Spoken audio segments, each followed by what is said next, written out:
Clearly. Hi, can I just move along to... Well, sure. Hello, gentlemen. Hello, how are you? I'm Rodney. Very well. Ben? Ben. Tim? Ben, nice to meet you, sir. Can I just compliment you before we begin on the facial hair? I'm most impressed. The what? The facial hair, gentlemen. Oh, well, thank you. It's very indie filmmaker. Oh, good. We've been working on it for a while. So, gents, let's. How do we start with Room 237? How on earth do we start? You guys presumably started researching these conspiracy theories on the internet. One of them is really a conspiracy theory.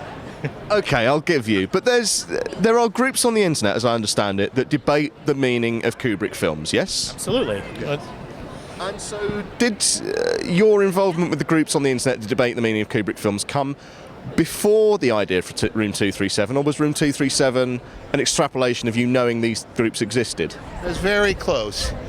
I found one of these theories, and I showed it to my friend Rodney, and we were both like, wow, and then is there more out there?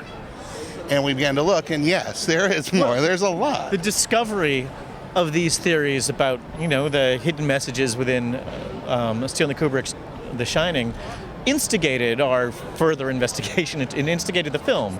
Once we found out how much there was and how fascinating it was, we knew that we wanted to make a film about this. And so let's which is the first theory that sort of got your attention then? That was Jay Widener, and that was about the Apollo 11 moon landing. That was the first. Our first interview was Bill Blakemore, who's an ABC reporter, and he wrote about the genocide of the Native Americans, about the theme. When he wrote about that back in 1987, it was syndicated in American newspapers, and in a lot of ways that might have started the ball rolling with all of these ideas that maybe he might have been, if he wasn't the first, he was very early on to say, this is a deeply metaphorical movie. He was patient zero. Because you guys obviously work in film production, and the whole thing is a compromise, a measure of compromise. Filming is compromise. So surely you're looking at these theories from the point of view that some of them must be reading too much in. Except we're talking about Stanley Kubrick, who has a reputation as a perfectionist, who also built his productions around giving himself a lot of time to do multiple takes and discover the film as he's going. So I think that's a lot of what allows people to have the room to sort of look around at his work and wonder if there isn't meaning, in everything that he's done. Well, and if you say, that some of the things that people are looking at, as clues to, hidden subtexts or, signs or symbols, that some of them might just be accidents. The problem is always in saying, well, which ones? Because any one that you start to look at, it can begin to break apart into a tree that's constantly branching into new complexity, and we can find ourselves saying yes but no about almost any one of these points, and certainly not all of them. And I understand there was one theorist who refused to be interviewed for the film, wasn't there? The mastermind? Yes. We had a long chat with him. He's a really smart guy.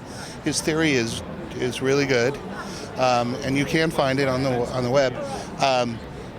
He just has a very strict interpretation of The Shining, and didn't want to be featured alongside other interpretations of The Shining, because what would you say that his is? Well, he just didn't want to see himself as one of many. Right. He had a very strong, singular point of view, and there's other people that we would have liked to have talked to, but some of them are working on their own Stanley Kubrick projects. There's a guy in Liverpool, Rob Ager, who's written amazing things about The Shining, and I think he's creating his own DVD. Certainly, he's made some fantastic YouTube videos, but our schedules didn't work out, and at the end of the day, I think he was like, I'm just going to continue down my own path and make my own DVD, which we'll certainly be looking forward to seeing.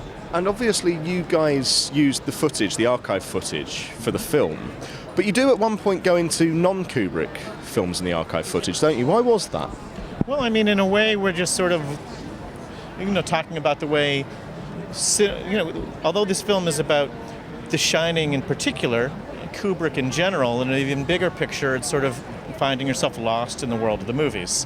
And his films didn't exist in a vacuum. A lot of them drew on influences from other films, and all of our interviewees have been influenced by other movies as well as The Shining. So there's sort of maybe a pyramid where The Shining's on top, and Kubrick branches out, but then we go wider and wider. And then there's other aspects in the film. It's kind of a collage movie, so we've got animation and some small reenactments and graphics and things. So it's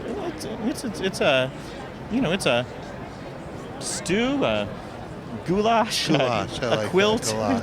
There's a lot of stuff stuck in there. Yeah. Okay. Thank you very much, gentlemen. Thank you, Ben. Thanks. See you next.